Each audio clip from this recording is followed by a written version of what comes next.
Good morning and welcome to Shattering Myths. This program is devoted to the most important and to the fastest growing segment of our society. To those who know that the world's political, religious, media, military, and economic institutions are corrupt, that they are counterproductive, that they cannot be fixed, that they do not deserve your support or loyalty. Our mission is to look behind the headlines, to know who is working against our interests, to understand why they are doing so. Because exposing and condemning errant and treacherous schemes isn't hateful, it's caring. In our concluding hour, we're going to continue to use evidence and reason to explore the Torah, which means teaching, not law, because it's liberating, it's enriching, and it's empowering covenant, provides the only reliable answer for you and for your family. Our phone number, if you'd like to participate in this discussion anytime over the next 3 hours, 877-300-7645. There were two things mentioned in the SRN News Minute that I would like to address.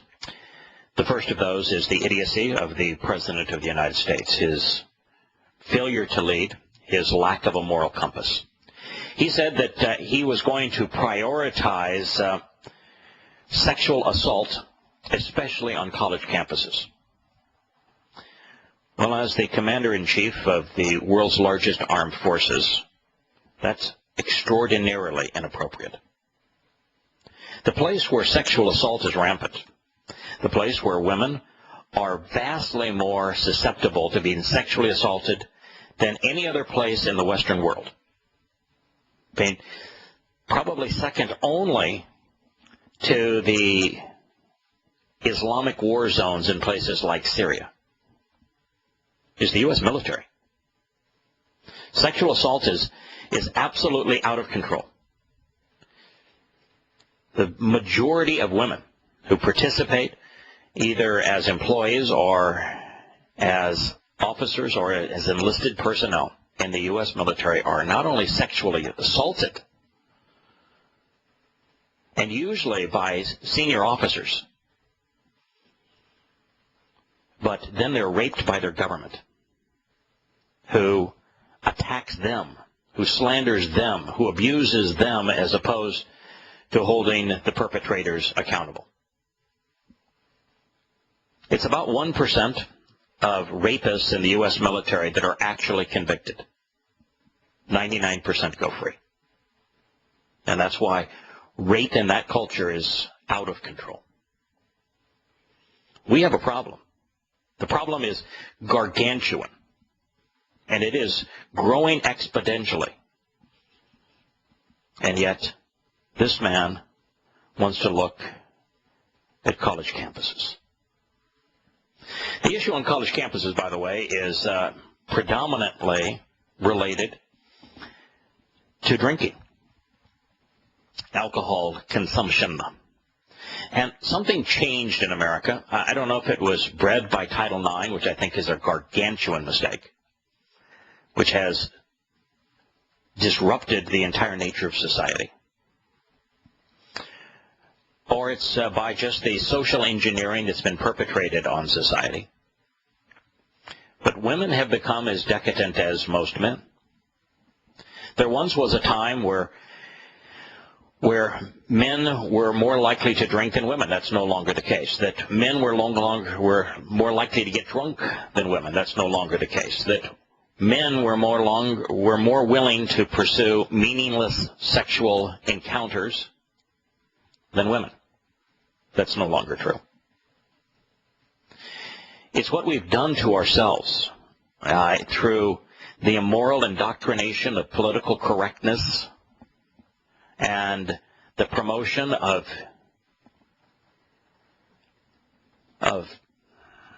less than admirable sexual alternatives that has so polluted the culture of young people in this country that they make horrible choices. They bring harm upon themselves. Now, that is not the case in the military. The military is a deliberate and purposeful environment that's designed to encourage this kind of abuse. And they want no one to interfere with their jurisprudence so that it can be remedied. The second story that was brought up, the SRN spokesperson missed the issue that was actually relevant. Who would have thought that a time would come when those America claims are its enemies, that those that America claims are villainous, are actually telling the truth when they claim that the United States is arming the most ruthless Islamic terrorists? But it's true. In Montreux, Switzerland, Syria's government, this article from Reuters reads, set a bitter tone Wednesday. No, they didn't set a bitter tone. They told the truth. The truth isn't popular. The truth very seldom is popular. The Syrian regime is despicable. But they told the truth. And the truth is more revolting in this case than the regime itself. Its opening talks at this conference, of course, are meant to end the country's long and bloody civil war. This is a war that cannot be ended with one side arming the other, part of the world arming one side, the other part of the world arming the other. This is a civil war that can't be ended with diplomacy. It is a civil war that is being fought on religious grounds. The Syrian government began by accusing its Islamic neighbors, Sunni neighbors, of sowing terrorism and insurrection, while at the same time dismissing intruders such as the United States and other Western backers of the Syrian rebels. You know, it's a profound statement. It is the Sunni Arab countries surrounding Syria that have armed the conflict, that have turned a peaceful revolt, peaceful protest into a civil war. Those countries are led by Saudi Arabia, Qatar, but also Turkey, Kuwait, all providing weapons to the Sunni jihadists, who are, by any standard, terrorists. And they're not supplying their own weapons. Saudi Arabia is not a manufacturer of sophisticated weapons, nor is Qatar. They're sending in American weapons. They buy American weapons, and so America's intrusion is indirect. Now, these countries would normally have an absolute fit about America's intrusion. You know, Saudi Arabia won't allow American military bases on its soil anymore. But in this case, they'll take American weapons and give them to the rebels. The Syrian foreign minister, Walid al-Musalem, told foreign ministers that who had gathered for the long-delayed peace talks, that their nations could best help the situation by ending the funding of terrorism and of fundamentalism in Syria. Yeah, you want to solve the Syrian civil war, he said? Stop providing weapons to the Islamic jihadists.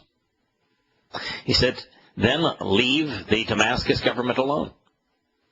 He painted a graphic picture of terrorist, rebel atrocities supported by Arab and Western states who back the opposition and who are present in the room.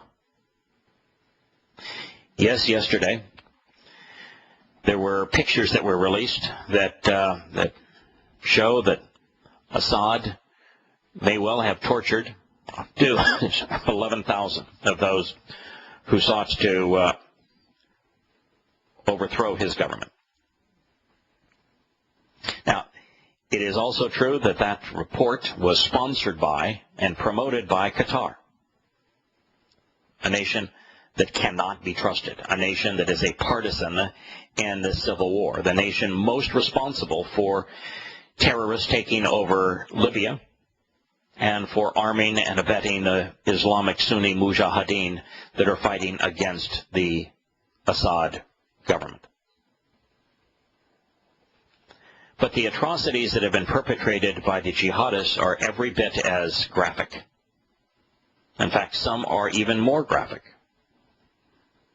And that's what the Syrian foreign minister presented. He says, we have come here to put an end to terrorism and its bitter consequences, referring to the Islamic Sunni rebels fighting to unseat the Syrian President Bashar al-Assad. Diplomacy, he said, and terrorism cannot go in parallel. But that's how the world has been convoluted. We say we won't negotiate with terrorists, we won't capitulate to terrorists, and yet the United States wants to reward the terrorists in Israel with their own state. We are providing weapons to the Shia terrorists in Iran to kill the Sunni terrorists in Iran, and then we're arming the Sunni terrorists in Iraq and Syria to fight the Shia terrorists in Syria.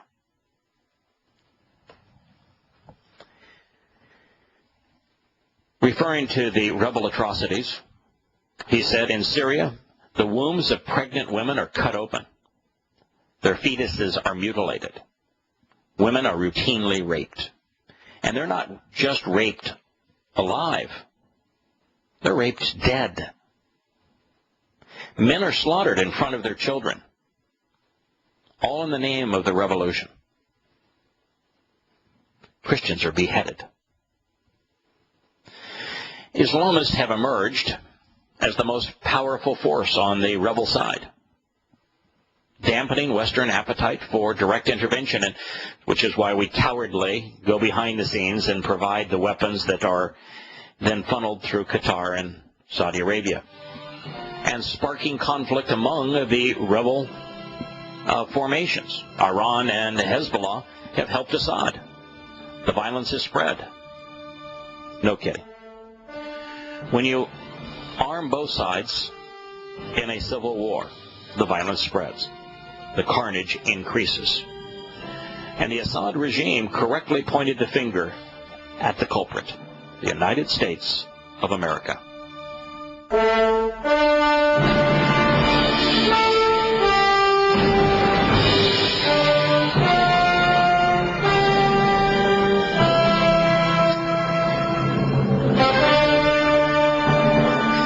This next line is particularly troublesome. Secretary of State John Kerry, who called the Syrian president a killer unworthy of his office, reiterated the U.S. position that the only solution for ending the war is a new government. He said, we need reality. We need to deal with reality here. Bashar al-Assad will not be part of that transitional government, end quote. Think of that. You know, there's an old childhood line, the pot shouldn't call the kettle black. Probably 120 to 130,000 people that have died in the Syrian civil war. It's probably a fairly equal number on both sides. Let's just say 65,000 killed by the Syrian government.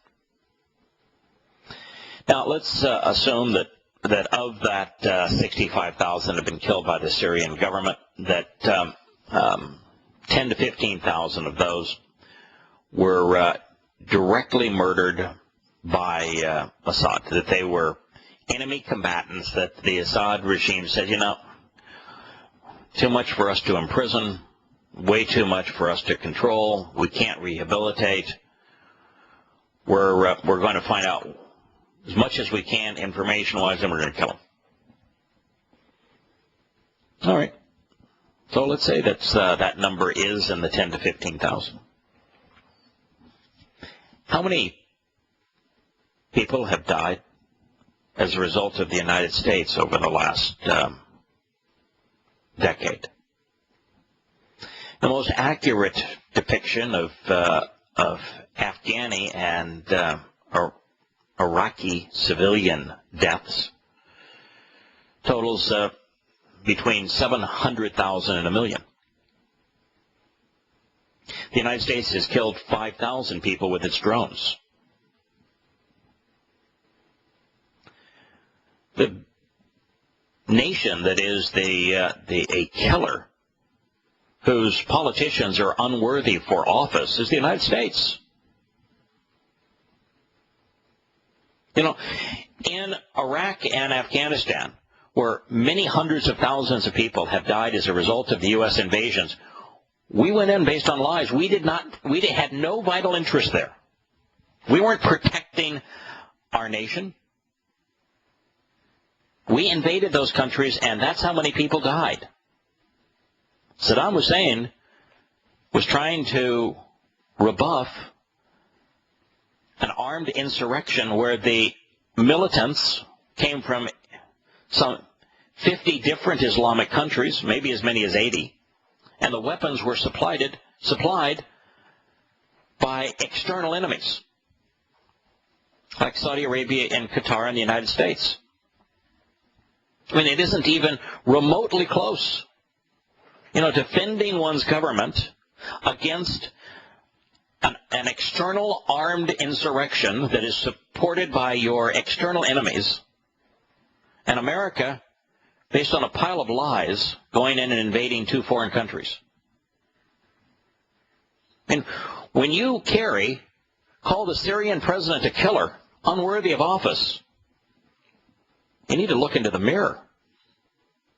You need to consider the American drone program. You need to consider the consequence of America's invasion of Iraq and Afghanistan. You need to consider the consequence of America's military support for the Mujahideen, the Sunni rebels in Libya. You need to consider the military support that you've provided Egypt.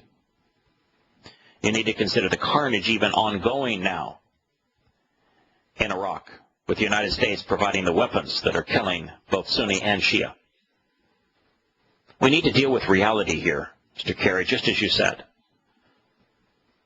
It's too bad you don't. When it was his time to speak, Musalim, the Syrian representative, rebuked the U.S. diplomat directly. He says, no one, Mr. Kerry, has the right to give legitimacy or to withdraw legitimacy from a president, a government, a constitution, or a law, or anything in Syria except the Syrians. And yet the United States is trying to interfere with weapons, arming jihadists from around the world. So is Saudi Arabia. So is Qatar. Now, the Assad regime is not worthy of anyone's support.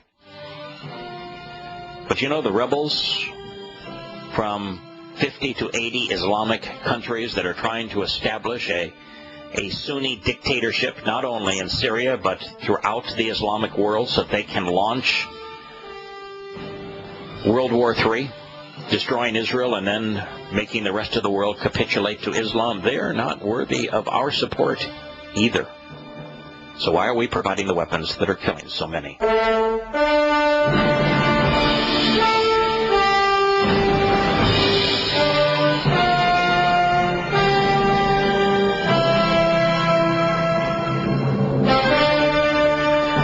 Welcome back to Shattering Myths. We have Larry on the line. Larry, this is an amazing turn of events. I would never have dreamed, prior to the research that you and I have done over the past 4 or 5 years, that it would be possible for the United States to be the great deceiver, for the United States to have become the merchant of death, for the United States to be on the wrong side of almost everything internationally, and to have regimes as vile as the Syrian or as corrupt as Putin in Russia making more sense, being more moral than the United States. But it's happened. It would have been hard to fathom, say, I don't know, 15, 20 years ago. Yeah. But this is where particularly we from the find ourselves. yeah, particularly from the perspective you and I bring to this, which is that we were both pro-military. We were both very patriotic. We were both extraordinarily engaged, you even more so than I, in the Republican Party. In the military, too. I was Special Forces, and my son is Special Forces. So, there was I was a flag-waving, freedom-loving, red-blooded American that would do his damnedest, and I did.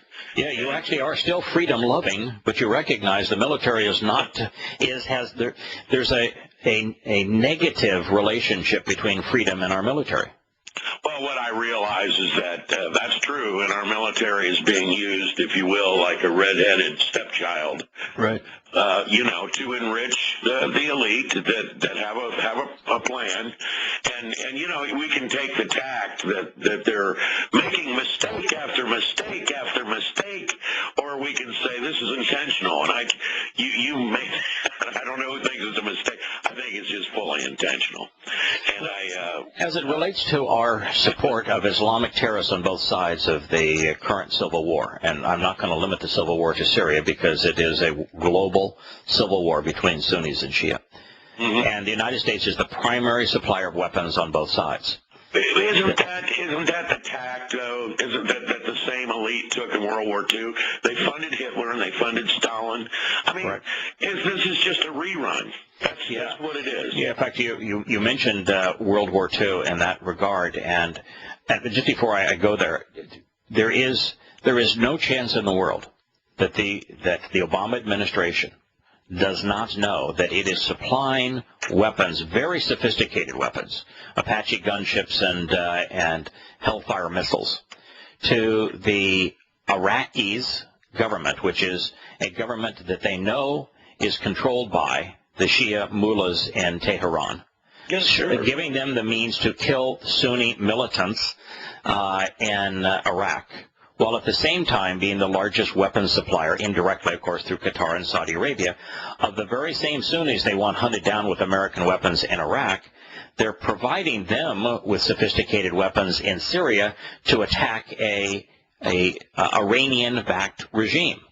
And so there is no way in the world that Kerry and the Obama administration don't know that what they're doing is grotesquely immoral and deadly, and that they have that the United States bears more blame than anyone else for the carnage. But now, if you even go back in World War II, that's something we have probably never spoken of in this program. But you've mentioned it, and while I am not a conspiracist, I avoid it like the plague. I am well aware that Prescott Bush and George Herbert Walker. Prescott Bush had a son. He's George Walker Bush, and he had a son who was George Herbert Walker Bush, named after George Herbert Walker. But these two fellows formed a bank called Union Bank, and they formed an agreement with one of the largest industrialists in Germany, who was the principal manufacturer of steel in Germany prior to World War II. And that through this consortium of banking interests and manufacturing interests, that George Herbert Walker and Prescott Bush are more responsible for funding the brown shirts, who became Hitler's private army, which enabled Hitler to gain power over Germany. Without George Herbert Walker and Prescott Bush funding Hitler, he would never have been able to have his private army, and would never have come to power in Germany, which means the Nazis would not have led the world into war.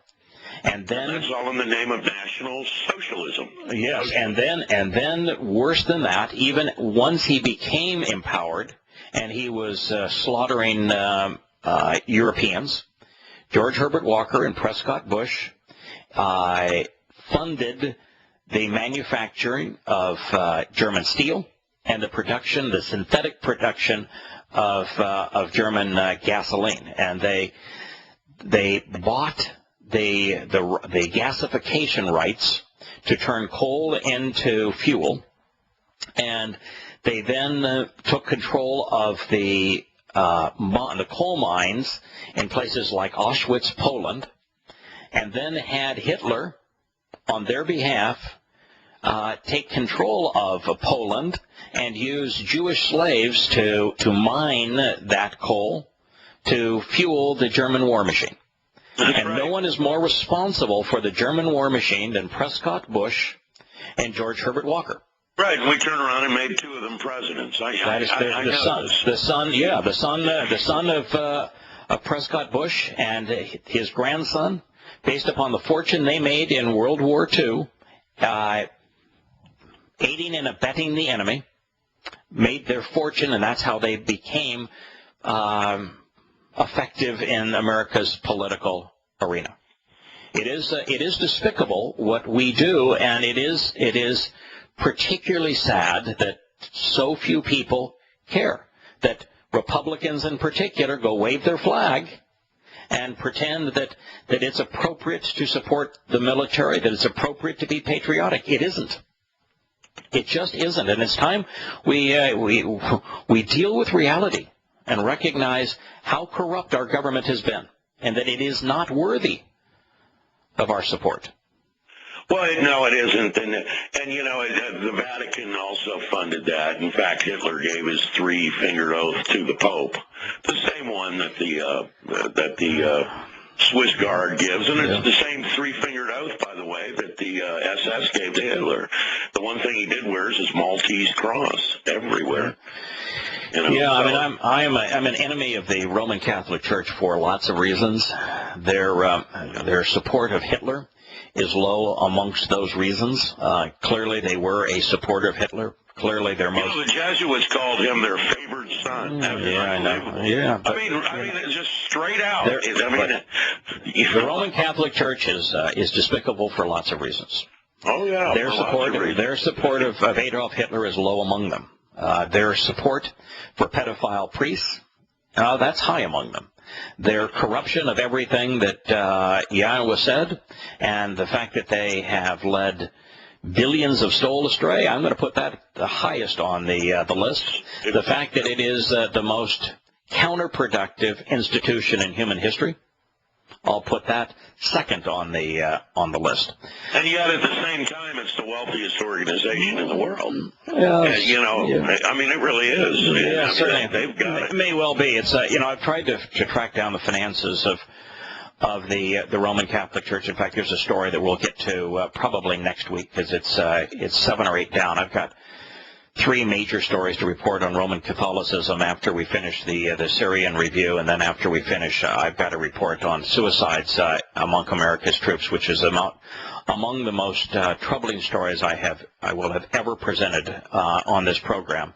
And then following that, it was a very bad week for the Roman Catholic Church, and systematically over the next few days, we're going to go through these stories, and I'm just going to highlight them now because we won't get to all of them. The Roman Catholic Church was brought up before the United Nations because it's a signatory on the rights of the child, and for the first time has been brought up before the United Nations to be held accountable for the acts of pedophilia that have been perpetrated in the Church's name over the past 100 years. And second to that, yesterday, the Roman Catholic Church agreed to settle the second, I think it's the third largest pedophilia case in America. The largest was in Boston. The second largest was in Los Angeles. Now this is the third largest, and with this, there was an agreement to release the American documents of the Roman Catholic Church in their cover-up, not only protecting the pedophiles and deliberately interfering with justice, but also allowing the pedophiles to go to other places, providing cover for them so they would continue to abuse more children. The third story that appeared for the Roman Catholic Church this week is one of the leaders of the Vatican Bank has been accused and is about to be convicted of money laundering. And so it's a really bad week for the Roman Catholic Church, and we're going to get to those stories. Yeah, and of course, I did not bring that up really to get into the Roman Catholic Church. I'm just saying that the same thing that we saw that prior to World War II, where the same people were funding both sides. I mean, this is what we're talking about in Syria. Well, not just Syria. We're talking about it, as you say, worldwide. Yeah. The reality is that the larger the political institution, the larger the religious institution, the more rotten they are. That does not mean small political institutions and small religious institutions are good. They aren't. But the wellspring from which they come, and the largest of them, are especially corrupt. And so if you are a Christian, for example, about 80% of your religion is still rooted in all of the corruptions of Roman Catholicism. And so, there is no positive way to look at any of this. From religious malfeasance to political malfeasance, the world has become hellish. And it's getting worse with every breath, with every day, with every word politicians and religious clerics utter. And we ought to be very concerned. It's long past time that the citizens of the world educate themselves, develop a moral backbone, and start to oppose such institutions.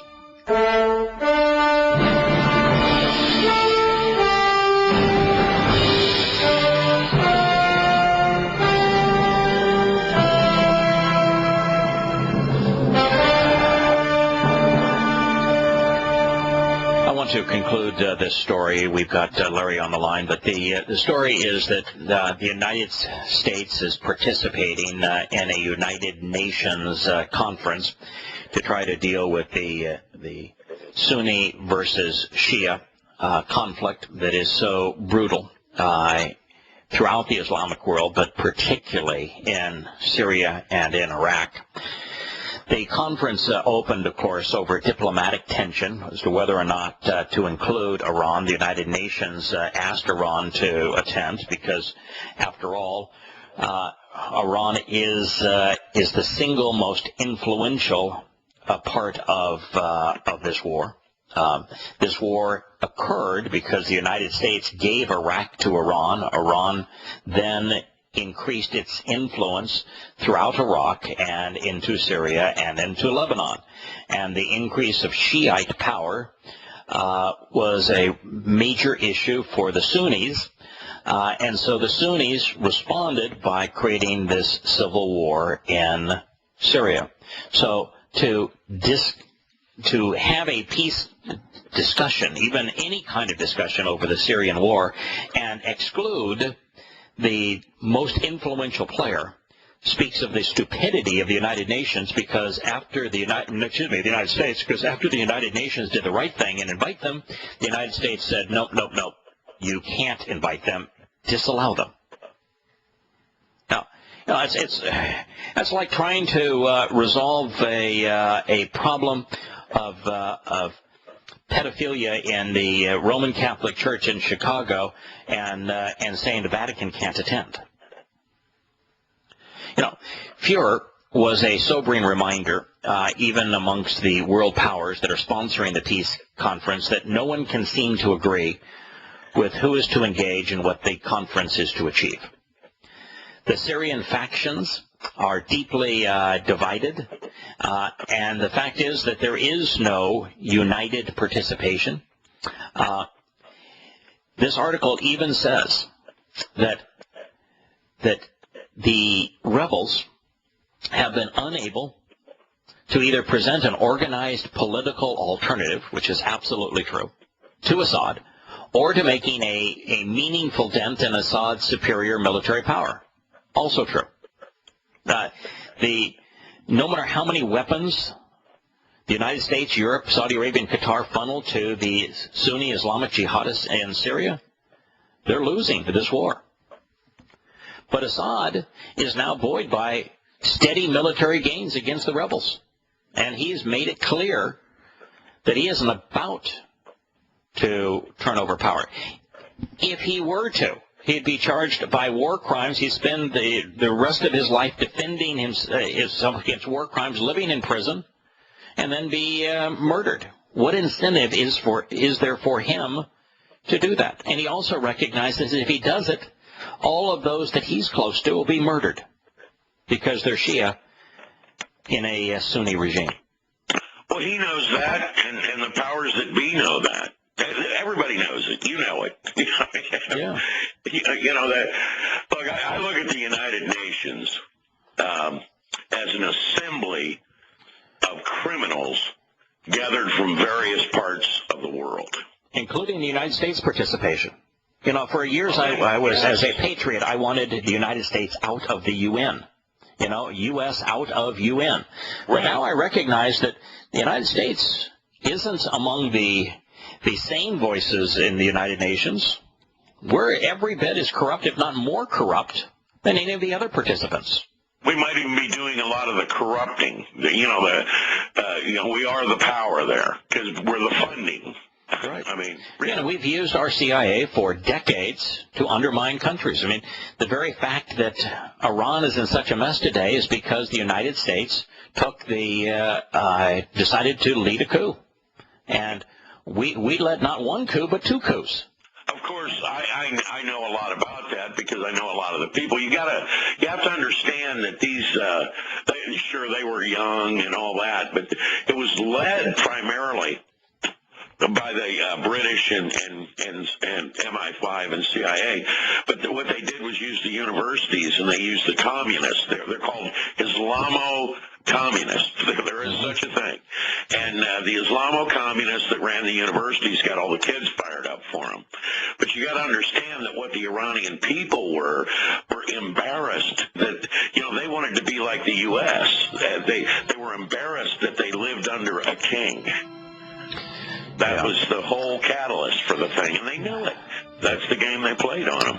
It's we intervened in a place that we ought to have left alone, and we're responsible for creating the mess that has now led to the deaths of hundreds of thousands of people.